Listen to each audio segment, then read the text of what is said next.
Hello friends, good morning. Welcome to one day exam target. आप सभी का स्वागत है आपके अपने चैनल वनडे एग्जाम टारगेट पर। यहाँ पर हम देखेंगे बहुत ही इंपॉर्टेंट करंट अफेयर के क्वेश्चन। तो सबसे पहले आप सभी को बता दें कि आपकी मॉर्निंग 6 बजे करंट अफेयर की क्लास अब डेली चलेगी। टाइम आपका फिक्स हो चुका है, तो 6 बजे आप लोग करंट अफेयर के लिए ज़रूर आ जाइए। और 6 बजे रखने का पर्पज है, देखिए एग्जाम डेट अब आप लोगों की बहुत ही जल्द आएगी और आप लोग सुबह उठ करके अपना टारगेट फिक्स करिए और उस टारगेट को अचीव करिए। सुबह उठे रहेंगे तो आपका पूरा काम जल्दी जल्दी होगा, नहीं तो फिर आप आधे दिन पर उठेंगे, आप बहुत ही पीछे रह जाएंगे। जब तक आप देर से उठेंगे तब तक उतनी देर में दूसरे स्टूडेंट आपसे बहुत आगे निकल चुके होंगे। तो आपका कंपटीशन अपने ही लोगों से है, आपके कॉम्पिटिटर लाइव क्लास अटेंड कर रहे हैं। तो जितनी संख्या बढ़ रही है, जैसे भी हो रही है, ये समझिए कि आपके कॉम्पिटिटर बढ़ रहे हैं, तो हमेशा आप आगे ज़रूर रहिए। तो चलिए यहाँ पर देखेंगे सबसे इम्पोर्टेंट क्वेश्चन से क्लास को करते हैं स्टार्ट। सरकार ने भारत की संप्रभुता एवं अखंडता के लिए नुकसानदेह 118 मोबाइल ऐप्स को किस धारा के अंतर्गत ब्लॉक किया? बहुत ही इंपॉर्टेंट क्वेश्चन है, बहुत ज़्यादा। ऑप्शन यहाँ पर हमारा ए सही हो जाता है 69A। ऑप्शन ए सही हो जाता है 69A के तहत।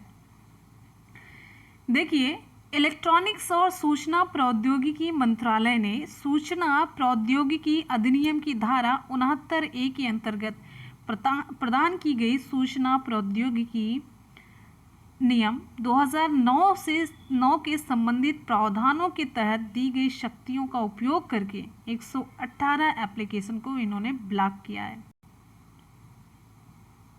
यानी कि देखिए, जनता द्वारा सूचना के उपयोग को अवरुद्ध करने की प्रक्रिया एवं सुरक्षा उपाय नियम 2009 से संबंधित प्रावधानों के तहत ये दी गई शक्तियों का उपयोग करके, जो शक्तियां इसमें दी गई यानी कि वही शक्तियों का हम उपयोग कर रहे हैं कि आपके एप्लीकेशन को हमने ब्लॉक कर दिया है। किस शक्ति के तहत? जो हमारे संविधान में धारा है उसके अंतर्गत जो शक्तियाँ, यानी कि हमें ब्लॉक करने की शक्ति है तो मैंने ब्लॉक कर दिया, तो उसी के तहत 69A। आप ध्यान रखिएगा, 69A और जो नियम है 2009 से संबंधित, ठीक है, तो उसके तहत 118 मोबाइल एप्लीकेशन को कर दिया गया है ब्लॉक। ऐसा क्यों किया गया? इन ऐप्स पर पाबंदी इसलिए लगाई गई क्योंकि जो उपलब्ध जानकारी है उसके अनुसार ये उन गतिविधियों में शामिल है जो भारत की संप्रभुता और अखंडता, भारत की रक्षा, राज्य की सुरक्षा और सार्वजनिक व्यवस्था के लिए ये नुकसानदेह हैं। ठीक, अगले क्वेश्चन पर चलेंगे। नेक्स्ट हमारा क्वेश्चन आप सभी की स्क्रीन पर है। हाल ही में कैबिनेट ने किस राज्य की राजभाषा विधेयक 2020 को मंजूरी दी? ऑप्शन हमारा यहाँ पर कौन सा सही होगा? ऑप्शन यहाँ पर हमारा सही हो जाता है option C, Jammu and Kashmir. केंद्रीय मंत्रिमंडल ने जम्मू और कश्मीर राजभाषा विधेयक 2020 को मंजूरी दे दी है। जम्मू कश्मीर राजभाषा विधेयक 2020 के अनुसार उर्दू और अंग्रेजी के साथ साथ कश्मीरी, डोगरी और हिंदी जम्मू और कश्मीर केंद्र शासित प्रदेश की आधिकारिक भाषाएं होंगी। कश्मीरी, डोगरी और हिंदी, ठीक है, उर्दू और अंग्रेजी के अलावा, ध्यान रखिएगा। क्लियर हो गया? और जम्मू और कश्मीर जो राजभाषा विधेयक 2020 को आगे आने वाले मानसून सत्र में संसद में पेश किया जाएगा। इस विधेयक में केंद्र शासित प्रदेश की आधिकारिक भाषाओं के रूप में डोगरी, हिंदी और कश्मीरी को शामिल किया गया। ध्यान दीजिएगा, 3 भाषाएं, डोगरी, हिंदी और कश्मीरी। कुछ इंपॉर्टेंट फैक्ट जम्मू कश्मीर से रिलेटेड। जम्मू कश्मीर के लेफ्टिनेंट गवर्नर कौन है? मनोज सिन्हा है, आपको मैंने बताया है। और केंद्रीय सूचना और प्रसारण मंत्री कौन है? प्रकाश जावड़ेकर हैं। जम्मू कश्मीर से रिलेटेड कुछ और इंपॉर्टेंट फैक्ट देख लेते हैं मैप के थ्रू। और अब ये भी जानिए कि जो पहले एक प्रदेश था अब 2 केंद्र शासित प्रदेश में बटा है। कब बटा, किसके तहत बटा? तो ये जानिए 5 अगस्त को केंद्र सरकार ने जम्मू कश्मीर पुनर्गठन बिल ला करके राज्य को 2 केंद्र शासित प्रदेशों में बांट दिया था। और ये बिल लागू कब से हुआ, प्रभावी कब से हुआ? तो ये बिल 30 अक्टूबर, कब से? 30 अक्टूबर 2019 से रात 12 बजे से ये प्रभावी हो गया। यानी कि एक प्रदेश से 2 केंद्र शासित प्रदेश फाइनल हो गया। राजकीय पशु यहाँ का हंगुल है, राजकीय पक्षी काली गर्दन वाली क्रेन है, और राजकीय वृक्ष है चिनार है, राजकीय फूल कमल है। और यहाँ पर आप लोग देखिए पड़ोसी राज्य कौन कौन से हैं। पड़ोसी राज्य, ये देखिए हिमाचल प्रदेश, दूसरा यहाँ पे देखिए पंजाब, और अगर हम पड़ोसी राज्य के अलावा केंद्र शासित की बात करें तो ये लद्दाख भी इसमें शामिल है। राज्य हिमाचल प्रदेश और पंजाब, साथ साथ में एक केंद्र शासित प्रदेश है लद्दाख। ठीक है, चलते हैं नेक्स्ट पॉइंट पे। यहाँ का एक लोक नृत्य बहुत पूछा जाता है, ये है लोक नृत्य यहाँ का राउफ पूछा जाता है। राउफ जम्मू कश्मीर का लोक नृत्य, ये राउफ ज़्यादा पूछा जाता है, ध्यान दीजिएगा, ये इंपॉर्टेंट है इसमें से। और है इसमें दुमहल और दंडी नाच। राउफ लेकिन बहुत ज़्यादा पूछा जाता है। यहाँ की नदियाँ हैं चिनाब, झेलम, सिंधु और झीलें। ये सारे क्वेश्चन आपके एग्जाम में खूब पूछे जाते हैं, इसीलिए यहाँ पर हमने लिए हैं जिससे कि आप लोग आसानी से साथ साथ में जीके भी तैयार करते चलें। तो यहाँ पे नदियाँ देखिए, नदियाँ आप लोगों ने देख ली। झीलें, डल झील जो कि श्रीनगर में है, नागिन ये भी श्रीनगर में है, और वुलर झील ये श्रीनगर में है। और ये किसके लिए प्रसिद्ध है वुलर झील? ये जम्मू कश्मीर में स्थित भारत की बृहत्तम ताजे पानी की झील है, मीठे पानी की झील है। तो भारत की सबसे बड़ी ताजे पानी की झील कौन सी है? वुलर झील। कहाँ पर है? ये जम्मू कश्मीर में। ठीक है, यहीं पर एक झील और है मानसबल या मनसबल झील, ये भी श्रीनगर में है। और ये पक्षी प्रेमियों का स्वर्ग भी कहा जाता है, क्योंकि यह यहाँ पर कई अलग जाति के पक्षियों का घर भी है। और बात कर लेते हैं राष्ट्रीय उद्यान की, तो आपके एग्जाम में राष्ट्रीय उद्यान तो पक्का पूछा जाता है जम्मू कश्मीर का। यहाँ पे देखिए राष्ट्रीय उद्यान है दाचीगाम राष्ट्रीय उद्यान, ये कहाँ पर है? श्रीनगर में। सलीम अली नेशनल पार्क, ये भी आपका जम्मू कश्मीर में। गुलमर्ग वन्य जीव अभ्यारण्य, ये भी कहाँ पर है? जम्मू कश्मीर में। ये खूब पूछे जाते हैं, जितने भी पॉइंट आप लोगों ने यहाँ पे देखे सभी एग्जाम में आपके बहुत ही ज़्यादा पूछे जाते हैं। बात कर लेते हैं यहाँ पे बांध की, तो बांध से क्वेश्चन ना आए ऐसा हो ही नहीं सकता। तो यहाँ पे देखिए बगलिहार बांध, ये किस नदी पर है? चिनाब नदी पर।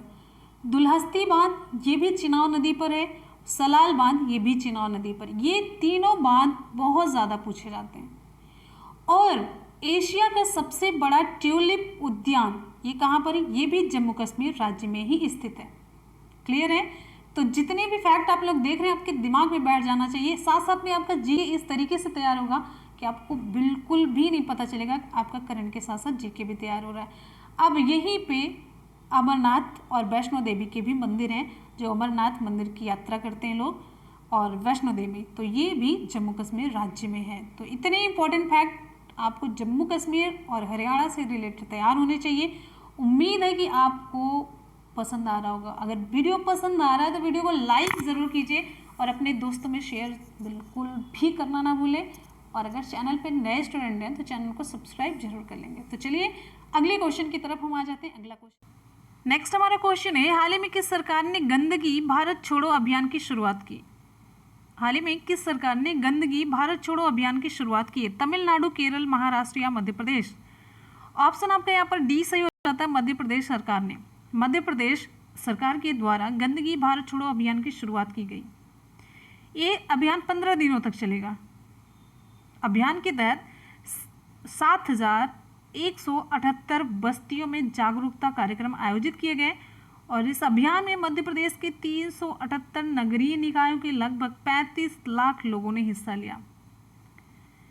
अब यहाँ पर आप जानते रहिए, इस अभियान को पूरे 5 विषयों में विभाजित किया गया था। वो विषय कौन कौन से हैं? जैसे स्वच्छता की शपथ, दूसरा शहरी अपशिष्ट उत्सर्जन में निरंतर कमी करना, तीसरी है कोविड की स्थितियों में भी स्वच्छता अपनाई जाए, चौथी घरों में कचरे का पृथक्करण हो, गीला कचरा, सूखा कचरा, इस टाइप का। फिर 5वीं है सार्वजनिक स्थानों के लिए एक विशेष स्वच्छता अभियान शुरू करना, ये है। और आपको यहाँ पर बता दें इस अभियान से रिलेटेड कुछ इंपॉर्टेंट फैक्ट, जैसे अभियान के दौरान शहरी निकायों के प्रदर्शन के अनुसार सबसे बेहतर को मुख्यमंत्री द्वारा सम्मानित किया गया। गंदगी भारत छोड़ो अभियान के तहत किया क्या गया वो आपको बता रहे हैं। और दूसरा पॉइंट, 7 लाख से अधिक के अभियान के दौरान लोगों ने स्वच्छता बनाए रखने की शपथ ली और 8,70,000 लोगों से गीले कचरे से खाद बनाने के लिए संपर्क किया गया। तीसरा पॉइंट, मास्क जागरूकता अभियान के तहत नागरिकों की मदद से 4,65,000 मास्क वितरित किया गया। अगला पॉइंट, लगभग 10,000 कोरोना योद्धा स्वच्छता कार्यकर्ताओं को सम्मानित किया गया। पॉलीथीन कैरी बैग के खिलाफ कुल 18,560 चालान किए गए। कहने का मतलब ये गंदगी भारत छोड़ो अभियान बड़े लेवल पर किया गया, इंटरेस्ट के साथ किया गया, और मतलब कि एक तरीके से आप कह सकते हैं कि सुधार लाने के लिए किया गया। तो क्वेश्चन ये बनता है ये कि इतना जब किया गया तो ये इम्पॉर्टेंट क्वेश्चन हो जाता है। ठीक है, हाई लेवल पर किया गया, डिटेल में किया गया। बात आ जाती है यहाँ पर मध्य प्रदेश की, तो मध्य प्रदेश के बारे में जान लेते हैं। मध्य प्रदेश के मुख्यमंत्री कौन है? शिवराज सिंह चौहान है, राज्यपाल आनंदीबेन पटेल हैं। और मैप के थ्रू मध्य प्रदेश के बारे में कुछ फैक्ट जान लेते हैं। अब यहाँ मैप में देखिए, मध्य में है मध्य प्रदेश, इसके साथ कौन कौन से राज्य सीमा बना रहे हैं और उनकी राजधानी। तो यहाँ पर देखिए उत्तर प्रदेश पहला राज्य और राजधानी इसकी क्या है? लखनऊ। दूसरा राज्य ये देखिए मध्य प्रदेश से टच करता है छत्तीसगढ़, जिसकी राजधानी है रायपुर, जो कि मध्य प्रदेश से ही अलग हुआ राज्य है छत्तीसगढ़। अब यहाँ पर देखेंगे इधर है महाराष्ट्र, जिसकी राजधानी है मुंबई। इधर है ये वाला पोर्शन ग्रीन वाला जो दिख रहा है गुजरात का, जिसकी राजधानी है गांधीनगर। ये रहा येलो वाला रीजन, ये पूरा देखिए राजस्थान, जिसकी राजधानी है जयपुर। तो कितने स्टेट हो गए? उत्तर प्रदेश छत्तीसगढ़, उत्तर प्रदेश छत्तीसगढ़, महाराष्ट्र, गुजरात, राजस्थान, पूरे 5 स्टेट मध्य प्रदेश से सीमा बना रहे हैं और उनकी राजधानियां भी आप लोगों ने जानी। मुख्यमंत्री शिवराज सिंह चौहान है। विधानसभा में सीटों की संख्या है 231 सीटें और राज्यसभा में 11, लोकसभा में 29 सीटें। अभी आपको मैंने बताया मध्य प्रदेश की सीमाएं 5 राज्यों को टच करती हैं और यहाँ पर मुख्य स्थल हैं भीमबेटका, पंचवटी, खजुराहो, सांची स्तूप, ग्वालियर का किला। अब यहाँ पर देखिए मध्य प्रदेश के उज्जैन में प्रत्येक 12 वर्षों में कुंभ मेला लगता है। ध्यान दीजिएगा, बहुत ही इंपॉर्टेंट, जितने भी आप स्थल देख रहे हैं बहुत ही इंपॉर्टेंट है। यहाँ पर बहुत ही इंपॉर्टेंट क्वेश्चन हमारा अगला है, हाल ही में नागरिक उड्डयन सुरक्षा ब्यूरो की पहली महिला महानिदेशक कौन बनी है? ऑप्शन यहाँ पर हमारा कौन सा सही होगा? ऑप्शन यहाँ पर हमारा सही हो जाता है ऑप्शन सी, उषा पाढ़े। नागरिक उड्डयन मंत्रालय की संयुक्त सचिव उषा पाढ़े को नागरिक उड्डयन सुरक्षा ब्यूरो यानी कि bureau of civil aviation security के महानिदेशक का अतिरिक्त प्रभार सौंपा गया। इस नियुक्ति के साथ ही वह इस पद पर नियुक्त होने वाली पहली महिला, ध्यान दीजिएगा, पहली महिला और तीसरी IAS अधिकारी हैं। ठीक है, उनकी नियुक्ति किसके स्थान पर की गई है? राकेश अस्थाना के स्थान पर, राकेश अस्थाना। ठीक है, जिन्हें 17 अगस्त 2020 को सीमा सुरक्षा बल का महानिदेशक नियुक्त किया गया। नेक्स्ट हमारा बहुत ही इंपॉर्टेंट क्वेश्चन है, हाल ही में भारत ग्लोबल इनोवेशन इंडेक्स 2020 में किस स्थान पर पहुंचा? ऑप्शन यहाँ पर हमारा सही हो जाता है ऑप्शन डी, 48वें स्थान पर। भारत पहली बार वैश्विक नवाचार सूचकांक यानी कि ग्लोबल इनोवेशन इंडेक्स में 4 पायदान चढ़ करके ये 48वें स्थान पर पहुंचकर शीर्ष 50 देशों के समूह में शामिल हो गया है। और आपको बता दें कि भारत ICT यानी कि सूचना और संचार प्रौद्योगिकी, ICT information and communication technology, इसका हिंदी है सूचना और संचार प्रौद्योगिकी। तो भारत ICT सेवाओं के निर्यात, सरकारी ऑनलाइन सेवाओं, विज्ञान और इंजीनियरिंग में स्नातक, इन विषयों में शीर्ष 15 स्थान पर ये रहा है। और ग्लोबल इनोवेशन इंडेक्स 2020 में ये भारत तो 48वें स्थान पर है। क्वेश्चन बहुत ही ज़्यादा इंपॉर्टेंट बनता है कि पहले स्थान पर कौन है? तो फर्स्ट रैंक है स्विट्जरलैंड की, स्विट्जरलैंड देश की है और इसका स्कोर कितना है इस पूरे इंडेक्स में? 66.08 है। सेकंड नंबर पर कौन है? स्वीडन है, सेकंड नंबर पर है स्वीडन, इसका स्कोर कितना है? 62.47 है। 66 स्विट्जरलैंड का है। 3rd नंबर पर है संयुक्त राज्य अमेरिका, इसका कितना है, इसका स्कोर है 60.56। फिर चौथे नंबर की हम बात करेंगे, 5 तो आपको कंफर्म याद ही करने हैं। चौथे नंबर पर है यूनाइटेड किंगडम, इसका स्कोर है 59.78 है। 5वें नंबर पर है नीदरलैंड, इसका स्कोर है 58.76। और 48th नंबर पर है अपना भारत, इसका स्कोर है 35.59। अच्छा, ये क्या है, ग्लोबल इनोवेशन इंडेक्स क्या है, GII। GII क्या है, ग्लोबल इनोवेशन इंडेक्स दुनिया भर के 131 देशों और अर्थव्यवस्था के नवाचार प्रदर्शन के बारे में विस्तृत आंकड़े प्रदान करता है। समझ में आ गया ये ग्लोबल इनोवेशन इंडेक्स क्या करता है। तो इसके 80 संकेतक हैं, जैसे मतलब 80 संकेतक, इसमें कितना स्थान, इसमें कितना स्थान, ऐसे ऐसे करते करते जिसका सबसे ज़्यादा स्कोर होता है उसी को पहले नंबर पर, और फिर ऐसे ऐसे एक क्रम दे दिया जाता है।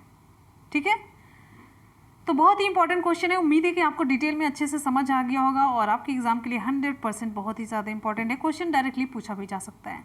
चलते हैं हम अगले क्वेश्चन। इंपॉर्टेंट क्वेश्चन है, हाल ही में लद्दाख के साथ कौन सा केंद्र शासित प्रदेश one nation one ration card योजना में शामिल हुआ। ऑप्शन यहाँ पर हमारा बी सही हो जाता है, लक्षद्वीप। तो केंद्र शासित प्रदेश लद्दाख और लक्षद्वीप को सार्वजनिक वितरण प्रणाली के एकीकृत प्रबंधन पर one nation one ration card योजना में शामिल किया गया।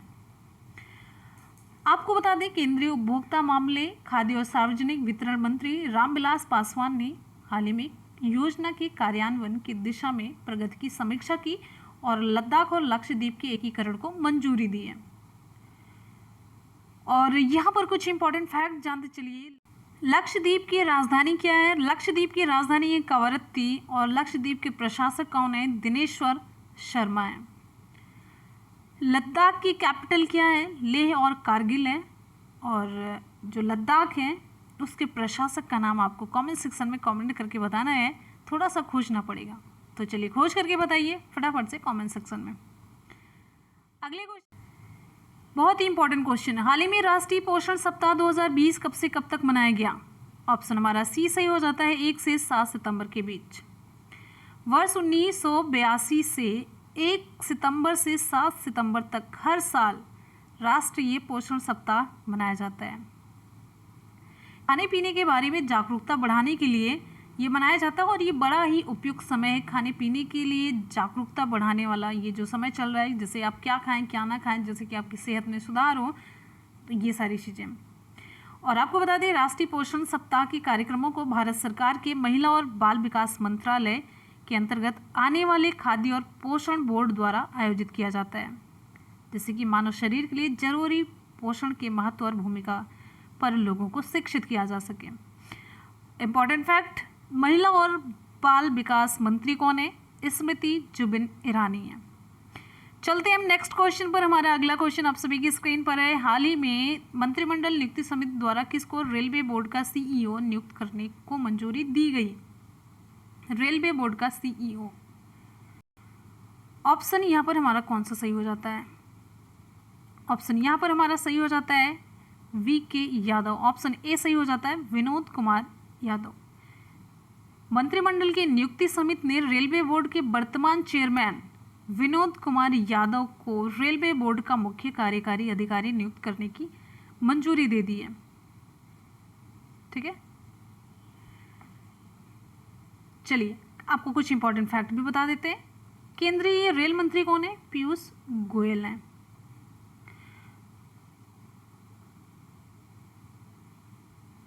अगले क्वेश्चन पर आएंगे। नेक्स्ट हमारा क्वेश्चन है, हाल ही में किस मंत्रालय ने वाटर हीरोज प्रतियोगिता का शुभारंभ किया। वाटर हीरोज प्रतियोगिता का शुभारंभ किस मंत्रालय के द्वारा शुरू किया गया। ऑप्शन सी सही हो जाता है जल शक्ति मंत्रालय। जितने भी स्टूडेंट वीडियो को देख रहे हैं, एक बार जल्दी से फटाफट से वीडियो को लाइक करेंगे, अपने दोस्तों में शेयर करेंगे। लाइक और शेयर में कंजूसी आप लोग बिल्कुल भी ना कीजिए। और आपको बहुत ही इंपॉर्टेंट जितने भी करंट के GS के टॉपिक हैं, सब कुछ आपको अवेलेबल कराया जाएगा, सारे वीडियोस आपको प्रोवाइड कराए जाएंगे। तो बस बने रहिए वनडे एग्जाम टारगेट के साथ, एक लगन के साथ, एक मेहनत और जोश आप में दिखना चाहिए। तो जल शक्ति मंत्रालय द्वारा जल संरक्षण और प्रबंधन जैसे अहम विषय पर लोगों तक पहुंच बनाने के उद्देश्य से water heroes share your stories. देखिए इस प्रतियोगिता का पूरा नाम है, आपको लिख देते हैं यहाँ पर, देखिए water heroes share your stories. जल नायक अपनी कहानी बताएं, हिंदी है जल नायक अपनी कहानी बताएं। ये प्रतियोगिता शुरू की गई। जल शक्ति मंत्रालय का प्राथमिक उद्देश्य जल संरक्षण को जन आंदोलन बनाना है और पानी के प्रति चेतना को मजबूत करना है। ये लोगों का आंदोलन ही बनाना चाहते हैं, जैसे कि लोग जागरूक हों पानी बचाने के लिए। इस प्रतियोगिता के बारे में आपको कुछ फैक्ट बता देते हैं। मान लीजिए डायरेक्ट प्रतियोगिता से ही क्वेश्चन पूछ लिया गया, तो ये प्रतियोगिता लोगों को प्रोत्साहित करेगी और देश भर में जल संरक्षण में जो सर्वोत्तम प्रयास होगा उसे एकत्र करेगी। सबसे बढ़िया जो उपाय होगा संरक्षण का उसे एकत्र करेगी और लोगों तक ये पहुंचाएगी, साझा करेगी। हर महीने पुरस्कारों के लिए अधिकतम 10 प्रविष्टियों पर विचार किया जा सकता है। और आपको बता दें सभी जो चयनित प्रविष्टियां होंगी उनको 10,000 रुपये का नगद पुरस्कार और एक प्रमाण पत्र सौंपा जाएगा। तो इस प्रतियोगिता में भाग लेने के लिए सभी भागीदारों को 1 से 5 मिनट यानी कि 300 शब्दों के लेख और कुछ फोटोग्राफ सहित का एक विशेष वीडियो जल संरक्षण पर अपनी सहायता की जो कहानी होगी उसे पोस्ट करनी होगी, जिसमें जल संसाधन के संरक्षण और प्रबंधन की दिशा में किए गए प्रयास होंगे और जो योगदान होगा आपको वो आप डिटेल में देंगे, वर्णन करेंगे उसका। ठीक है, जो बढ़िया लगेगा उसे चुना जाएगा। और एक इम्पॉर्टेंट फैक्ट, जल शक्ति मंत्रालय में राज्य मंत्री कौन है? रतन लाल कटारिया हैं, रतन लाल कटारिया। आ जाते हैं हम नेक्स्ट क्वेश्चन पर। हमारा अगला क्वेश्चन है, हाल ही में एम्बुलेंस चलाने वाली भारत की पहली महिला ड्राइवर एम वीरलक्ष्मी किस राज्य से संबंधित है? बहुत ही इंपॉर्टेंट क्वेश्चन है। ऑप्शन यहाँ पर हमारा डी सही हो जाता है, तमिलनाडु।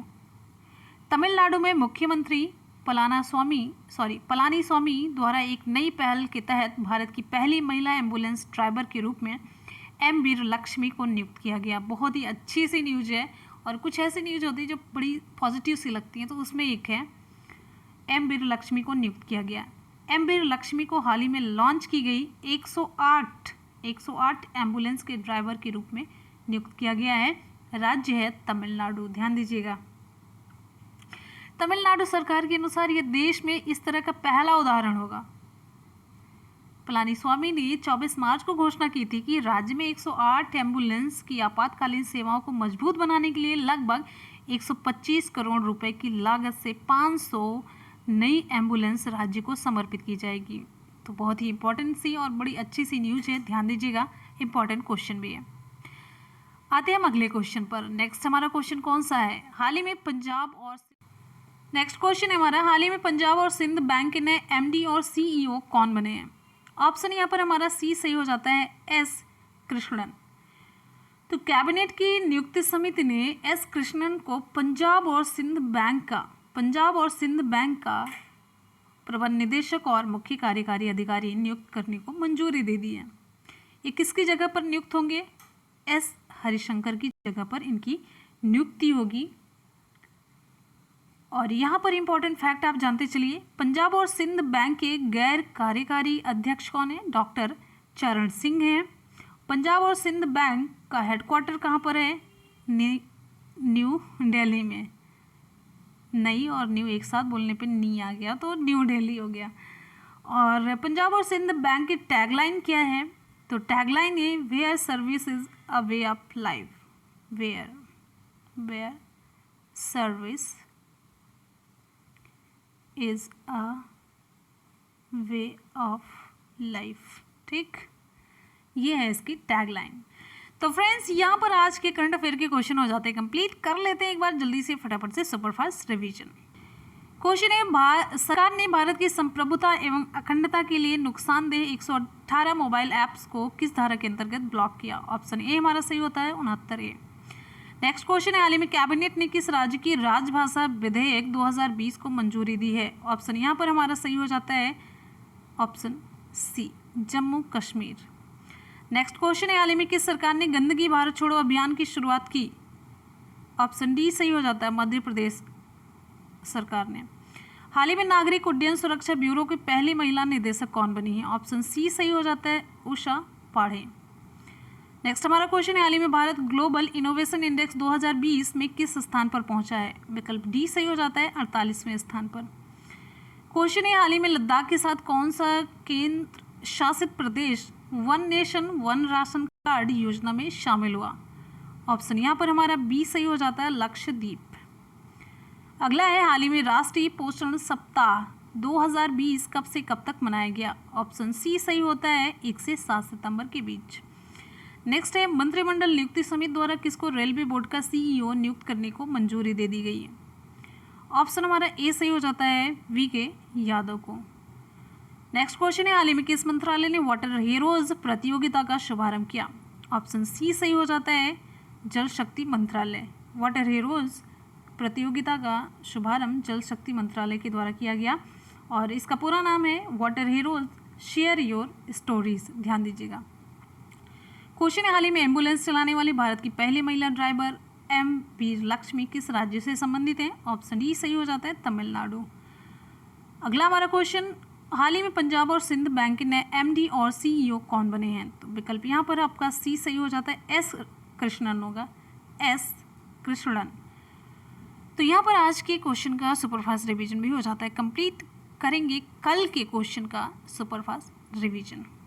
कल के क्वेश्चन है, हाल ही में वर्ष 2020-21 की पहली तिमाही में भारतीय अर्थव्यवस्था में कितने प्रतिशत का संकुचन दिखा? ऑप्शन सी यहाँ पर सही होगा, 23.9%। ठीक है। नेक्स्ट है, हाल ही में सितंबर को पोषण माह के रूप में मनाए जाने की घोषणा किसने की? ऑप्शन हमारा यहाँ पर ए सही हो जाता है, प्रधानमंत्री नरेंद्र मोदी जी के द्वारा। हाल ही में प्रेस ट्रस्ट ऑफ इंडिया के नए अध्यक्ष कौन बने हैं? ऑप्शन सी सही हो जाता है, अविक सरकार। अगला क्वेश्चन हमारा है, CFI पहले साइक्लिंग शिखर सम्मेलन की मेजबानी कब करेगा? ऑप्शन बी सही हो जाता है हमारा, 2021 में। हाल ही में CBDT के अध्यक्ष प्रमोद चंद मोदी को कितने महीने का एक्सटेंशन मिला है? ऑप्शन डी सही होता है, 6 महीने। हाल ही में लिखी गई the big thoughts of little love title वाली बुक के लेखक कौन है? यानी कि सिंपली आप ये कह सकते हैं the big thoughts of little love, इस पुस्तक के लेखक कौन है? ऑप्शन यहाँ पर सी सही हो जाता है, करण जौहर। हमारा अगला क्वेश्चन है, हाल ही में हिंदुस्तान शिपयार्ड लिमिटेड के नए CMD कौन बने हैं? ऑप्शन यहाँ पर हमारा बी सही हो जाता है, हेमंत खत्री। नेक्स्ट हमारा क्वेश्चन है, हाल ही में भारत की पहली महिला कार्डियोलॉजिस्ट का निधन हो गया, उनका नाम क्या था? ऑप्शन सी सही हो जाता है, डॉक्टर एस पद्मावती। क्वेश्चन है, हाल ही में मुस्तफा अदीब किस देश के प्रधानमंत्री बने हैं? ऑप्शन यहाँ पर बी सही हो जाता है, लेबनान। तो फ्रेंड्स, यहाँ पर कल के क्वेश्चन का भी हम लोगों ने कर लिया सुपरफास्ट रिवीजन। एक बार सभी स्टूडेंट वीडियो को फटाफट से लाइक और शेयर करेंगे। आ जाते हैं आज के सवाल की तरफ। आज का सवाल आप सभी के लिए, आज का सवाल बहुत ही इंपॉर्टेंट, हाल ही में भारत ग्लोबल इनोवेशन इंडेक्स 2020 में किस स्थान पर पहुंचा? आप लोगों को कमेंट सेक्शन में कमेंट करके बताना है और पूरा डिटेल में आपको बता देना है कि किस नंबर पर कौन कौन सा देश था, कितना स्कोर था, या फिर आपको इतना तो बताना ही है, टॉप के 5 आपको बताने हैं और इंडिया के बारे में आपको डिटेल में बता देना है। और सारे बच्चे जितने भी देख रहे हैं सभी कमेंट सेक्शन में कमेंट करके जाएंगे, रिप्लाई करके जाएंगे, पूरे कमेंट सेक्शन को भर करके जाएंगे। बिना रिप्लाई के आपको यहाँ से हिलना ही नहीं है, तो कमेंट सेक्शन में फटाफट से रिप्लाई करना है। सारे रिप्लाई हम चेक करते हैं। तो इसी के साथ ही मिलते हैं फिर नेक्स्ट क्लास में, जो कि आपकी 3 बजे चलती है, 3 बजे दोपहर में 3 PM पर। देखिए, मॉर्निंग 6 बजे करंट अफेयर की क्लास, दोपहर 3 बजे आपकी GS की क्लास और रात में SCRT की क्लास होती है, जिसका टाइम थोड़ा सा फिक्स नहीं है नेटवर्क की वजह से, बस और कुछ नहीं। तो ये तीनों क्लासेस हैं, तीनों क्लासेस का शेड्यूल मैंने आपको बता दिया। तो मेनली 2 क्लास फिक्स टाइम पर 6 और 3 बजे वाली, SCRT नेटवर्क का इशू रहता है इसलिए फिक्स नहीं है। तो मिलेंगे फिर नेक्स्ट वीडियो में 3 बजे, तब तक ले good bye and take care. Thank you so much, love you all, bye bye and take care. और अब नहीं तो कब करेंगे मेहनत, तो जुट जाइए, जी जान से मेहनत करिए, सफलता आपके नज़दीक है, बस उसे आपको पकड़ना है थोड़ी सी मेहनत के साथ। तो लगे रहिए, भगवान हमेशा आपके साथ हैं। तो तो मिलते हैं फिर नेक्स्ट वीडियो में, तब तक के लिए good bye and take care. Thank you so much, love you all, bye and take care, जय हिंद।